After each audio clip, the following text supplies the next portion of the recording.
अस्सलाम वालेकुम जी।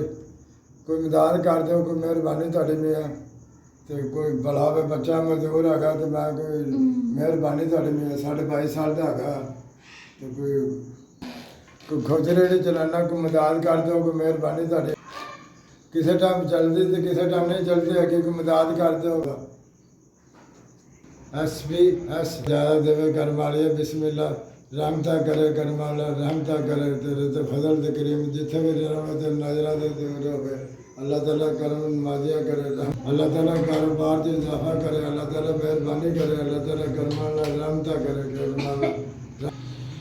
ਹੁਣ ਤੁਹਾਡਾ ਰਾਸ਼ਨ 5000 ਰੁਪਇਆ ਮਿਲ ਗਿਆ ਹੈਗਾ ਤੇ ਇਨਸ਼ਾਅੱਲਾ ਥੋੜਾ ਰਾਸ਼ਨ ਵੀ ਪਾਵਾਂਗਾ ਤੇ ਕੋਈ ਇਲਾਜ ਕਰਾਵਾਂਗੇ ਇਨਸ਼ਾਅੱਲਾ। ਅੱਲਾਹ ਦੀ ਮਿਹਰਬਾਨੀ ਨਾਲ ਅੱਲਾਹ ਤਾਲਾ ਜ਼ਿਆਦਾ ਦੇਵੇ ਕਰਮ ਵਾਲੀ ਬਿਸਮਿल्लाह। ਅੱਲਾਹ ਮੇहरबानी ਤੁਹਾਡੇ ਬੱਚਿਆਂ ਨੂੰ ਤੰਦਰੁਸਤੀ ਦੇ।